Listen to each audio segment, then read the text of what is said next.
Glimpses of the past. आज second part है। इसके आगे तक मैंने पढ़ा दिया था राममोहन रॉय के। तो राममोहन रॉय बंगाल के एक इंटेलेक्चुअल थे, ज्ञानी, और ये एक्टिव थे। कार्य अवधि थी इनकी 1772 से 1833। तो चले, Rammohan Roy a learned man from Bengal.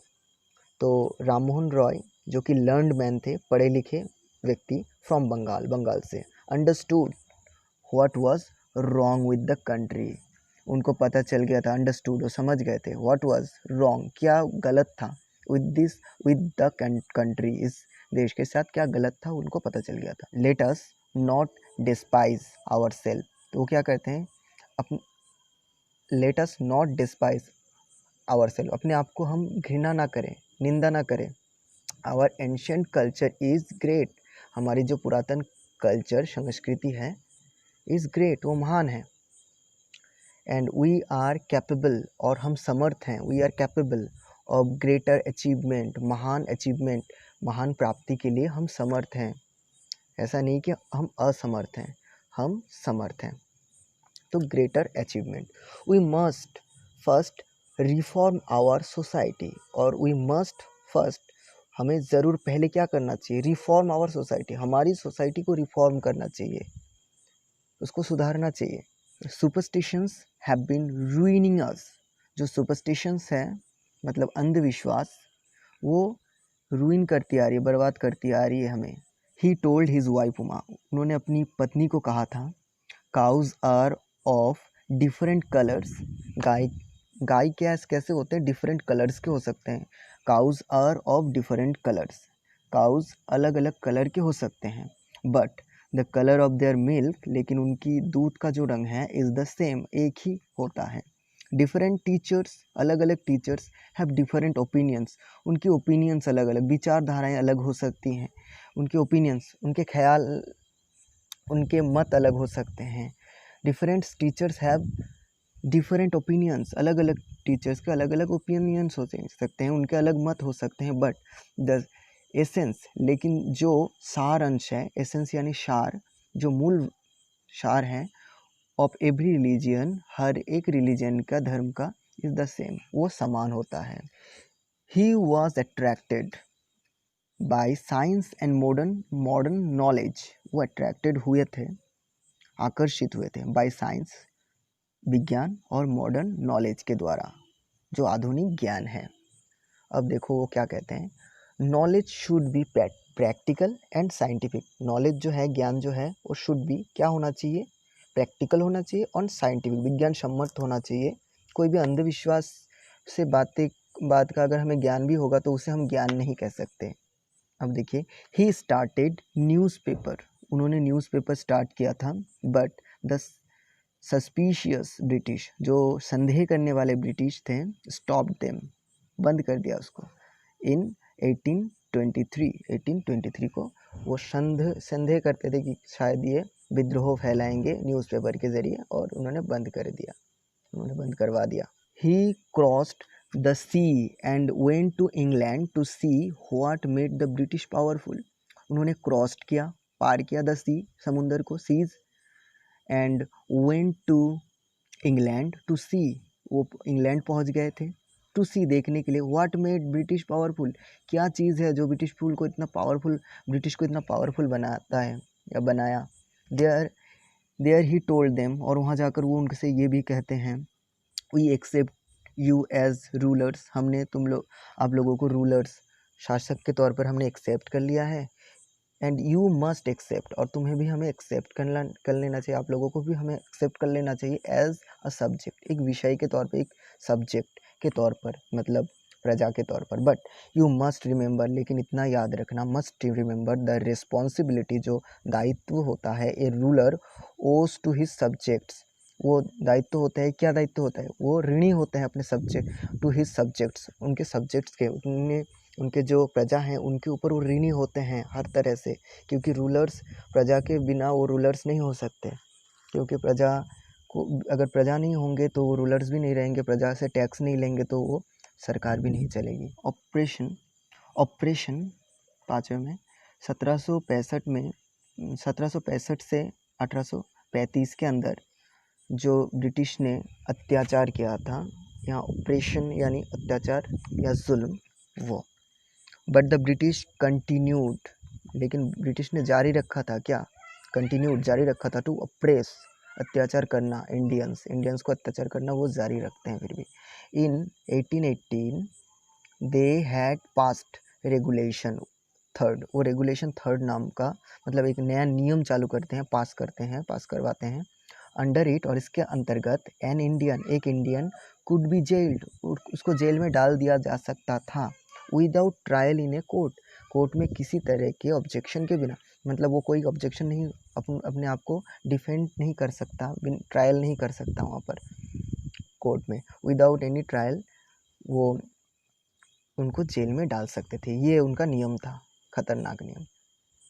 All the time British officers in India drew big salaries, हर समय ब्रिटिश जो ऑफिसर होते हैं इन इंडिया ब्रिटिश ऑफिसर जो इंडिया में काम करते हैं वो उठाते थे क्या, बिग सैलरीज, बहुत बड़े मात्रा में पैसे सैलरी लेते थे, salaries, and also made Fortune, और वो अपनी किस्मत चमकाते थे इन प्राइवेट बिजनेस, अपनी प्राइवेट बिजनेस में भी, निजी बिजनेस में भी, व्यवसाय में भी वो अपनी किस्मत चमका लेते थे। By 1829 Britain was exporting British goods और 7 करोड़ रुपीस टू इंडिया। तो 1829 में क्या हुआ, ब्रिटिश भेज रहे थे ब्रिटेन यानी इंग्लैंड क्या भेज रहे थे, वाज एक्सपोर्टिंग भेज रहे थे, इंपोर्ट करना यानी लाना, एक्सपोर्ट में भेजना, भेज रहे थे ब्रिटिश गुड्स, ब्रिटिश के सामान, वहाँ के सामान भेज रहे थे, गुड्स, और 7 करोड़, जिनकी कीमत 7 करोड़ थी, 7 करोड़ रुपीस टू इंडिया के लिए, ठीक है। इससे क्या होता है, the British prospered on the companies लूट, कंपनी की जो लूट मारी थी इसके द्वारा ब्रिटिश क्या होते प्रॉस्पर, वो और समृद्धशाली, और फूल फल रहे थे, और ज़्यादा पैसे बना रहे थे, वाइल इंडियन इंडस्ट्रीज, और जबकि इंडिया की जो इंडस्ट्री बिगैन टू डाई, वो मरने जा रही थी, बिगैन टू शुरू हो रही थी, क्या मरना शुरू हो गया था, मतलब ख़त्म होना शुरू हो गया था। अब देखो, governor general Bentinck reported back home, governor general Bentinck reported back, वो रिपोर्ट करते हैं कि the bones of cotton weavers, the bones यानी हड्डी के ढांचे रह गए हैं, देखिए यहाँ हड्डी के ढांचे रह गए हैं, मतलब इंडिया के जो कॉटन वेवर्स हैं, जो सूती कपड़े बनाने वाले होते हैं, हाथ से ताँत शिल्प, जैसे चरखी घुमाकर उससे सूत निकाल कर फिर कपड़े बनाते थे, मोटे कपड़े, तो जो कॉटन वेवर्स यानी सूती के कपड़े बनाने वाले हैं, वो अब क्या रह गए, हड्डी के ढांचे, उनकी बिजनेस ख़त्म। और ब्लीचिंग, वो अब क्या कर रहे हैं, ब्लीचिंग कर रहे हैं द प्लेन्स, वो खेती कर रहे हैं ऑफ इंडिया, वो ब्लीचिंग कर रहे हैं, सफ़ेद कर रहे हैं द प्लेन्स, मतलब अब कपड़े बनाने के बजाय वो क्या कर रहे हैं, कपास बो रहे हैं, सफ़ेद कर रहे हैं खेत को हमारे लिए, ठीक, मतलब उनके लिए कर रहे हैं। अब उनकी बिजनेस तो ख़त्म हो गई, वो किसान बन गए। अब डिससेटिस्फैक्शन, अब देखिए डिससेटिस्फैक्शन यानी असंतुष्टि, सेटिस्फैक्शन यानी संतुष्टि, और उल्टा डिससेटिस्फैक्शन। अब असंतुष्टि 1835 से 56। अब देखिए, education in India was in Persian and Sanskrit, education in India was in Persian and Sanskrit, जो एडुकेशन सिस्टम तब थी इन 1835, तो वो पर्शियन में दी जाती थी शिक्षा और संस्कृत में। A Englishman named Macaulay, Englishman named Macaulay, एक इंग्लिशमैन जिनका नाम मैक्यूले था, सजेस्टेड, वो क्या सजेस्ट करते हैं, सुझाव देते हैं, एक चेंज, एक बदलाव का सुझाव देते हैं, क्या बोलते हैं, we should teach the natives, हमें यहाँ के नेटिव्स को, मतलब यहाँ के जो स्थानीय हैं उनको क्या, वी शुड टीच, हमें उनको पढ़ाना चाहिए, थ्रू द इंग्लिश लैंग्वेज के द्वारा। तब दूसरा क्या कहते हैं, आई एग्री, मैं सहमत हूँ। अब देखिए क्या होता है, English education produced clerk to whom the British gave petty jobs under them, तो इंग्लिश जो शिक्षा थी वो पैदा कर रही थी क्या, क्लर्क्स, चपरासी, मतलब छोटे मोटे जो काम है चपरासी का, वो काम पैदा कर रही थी, टू हुम, उनके लिए, the British gave they PT jobs under them. British उनको दे रहे थे पीटी जॉब्स। पीटी जॉब यानी छोटे मोटे काम, अंडर देम उनके नीचे।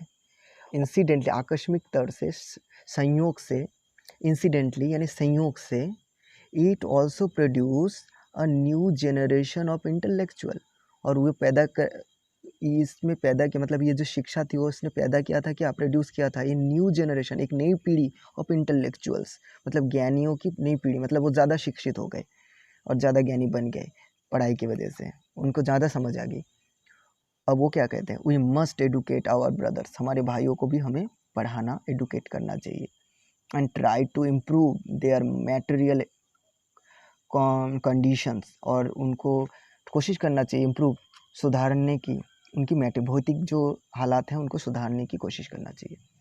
For that we must convey, और इसके लिए we must convey our grievances to the British, और इसके लिए हमें क्या करना होगा, हमारी जो शिकायतें हैं उनको कन्वे करना पड़ेगा, भेजना पड़ेगा या ले जाना पड़ेगा to the British parliament, British parliament में ले जाना पड़ेगा, हमें परेशानी क्या है ये सब बताना पड़ेगा, ठीक है। फिर आगे, by 1856 the British had conquered the whole of India, और 1856 तक तो ब्रिटिश ने पूरे इंडिया को कॉन्कर्ड कर लिया था, जीत हासिल कर ली थी, जीत लिया था, कब्जा कर लिया था। अब देखिए, they cared little about the needs of Indians, वो केयर करते हैं, ख्याल रखते हैं, अ लिटिल थोड़ी सी, about the needs of India, जो ज़रूरतें हैं ऑफ इंडियंस की जो ज़रूरतें हैं उनकी थोड़ी सी परवाह करते हैं वो। Our kings have become puppets, अब कोई कहते हैं कि हमारी राजा जो है ना वो पपेट्स, कठपुतली बन चुके हैं। And we have lost our old jobs, और हम खो चुके हैं हमारी पुरानी काम, जॉब्स। एंड लैंड्स, ज़मीनें भी। They are converting our brothers, वो बदल रहे हैं हमारे भाइयों को, धर्म परिवर्तन करवा रहे हैं। यू ओनली टॉक, तुम सिर्फ बात करते हो। Do something to drive them out, कुछ करो उनको बाहर भेजने के लिए, यहाँ से drive them out. The sparks यानी वो चिंगारियाँ, द स्पार्क्स, 1855 से 57 विद्रोह हो गए। Taxes continue to ruin the peasants, अब जो टैक्सेस थी वो जारी रख रही थी, रूइन बर्बाद करना, किनको, पीजेंट्स, पीजेंट किनको, देहाती, जो देहाती मतलब किसान हैं जो कम समझते हैं, उनको ज़्यादा रूइन कर रही थी। इन बंगाल में the Santhals who had lost their lands under new land rules, ने लैंड रूल के अंतर्गत उन्होंने खो दिया था अपनी ज़मीनें। बिकम डेस्परेट, वो ज़्यादा डेस्परेट हो गए थे, ज़्यादा खतरनाक बन गए थे और भड़क गए थे। इन 1855 में दे रोज, वो बन गए थे, बढ़ गए थे, पनप गए थे। इन रिविलियंस मतलब विद्रोही बन गए थे। एंड मस्कर्ड, और उन्होंने सामूहिक हत्या कर दी थी, मस्कर्ड यानी सामूहिक हत्या कर दी यूरोपियंस को। एंड देयर सपोर्टर्स अलाइक, और उनकी जो मदद करने वाले हैं उनकी भी हत्या कर दी थी, मार डाला था। Discontent was brewing in the East India Company's army too.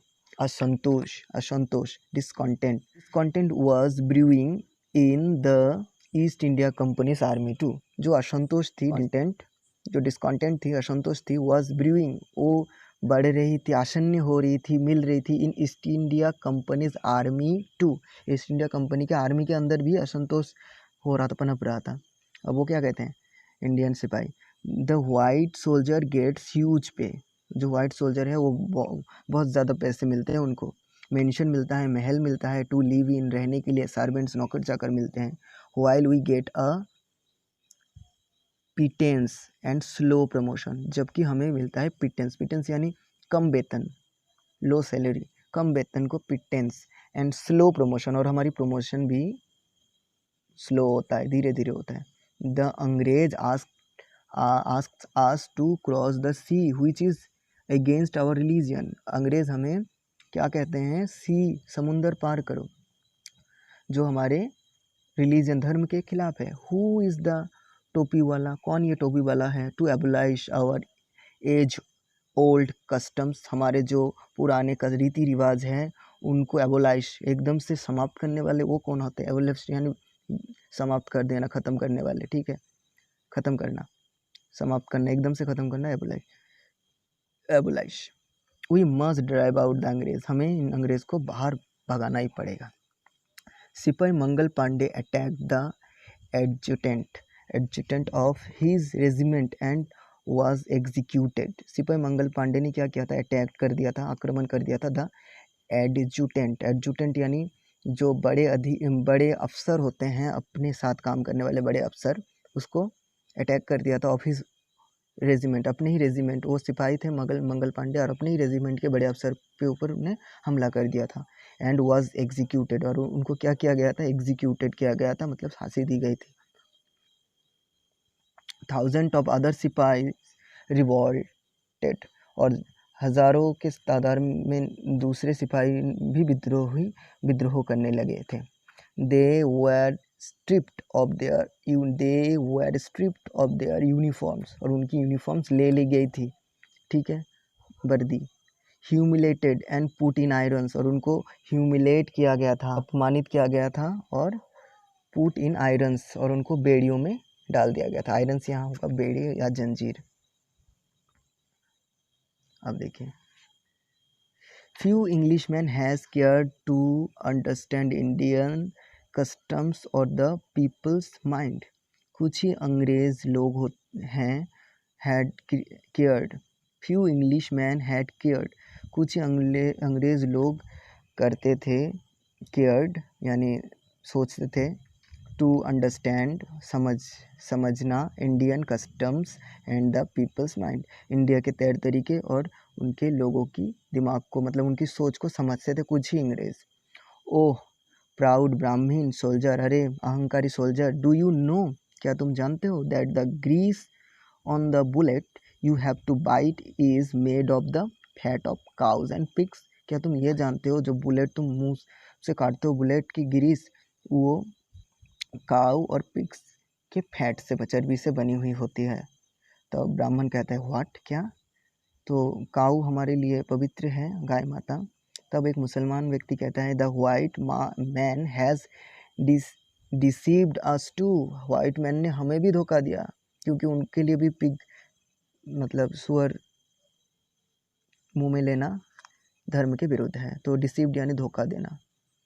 Soon chapatis were sent from village to village to tell the people that their emperor would want their service. जल्दी क्या हुआ, चपाटीज भेजे गए, were sent from village to village, गांव से गांव तक भेजा गया, to tell ये बताने के लिए, the people लोगों को, that their emperor उनके राजा, would want वो क्या चाहते हैं, their service उनकी मदद चाहते हैं, कि सर्विस चाहते हैं। तब मुखिया, विलेज के मुखिया क्या कहते हैं, यस हाँ, all my village man will be ready, हमारे गांव वाले सब तैयार रहेंगे।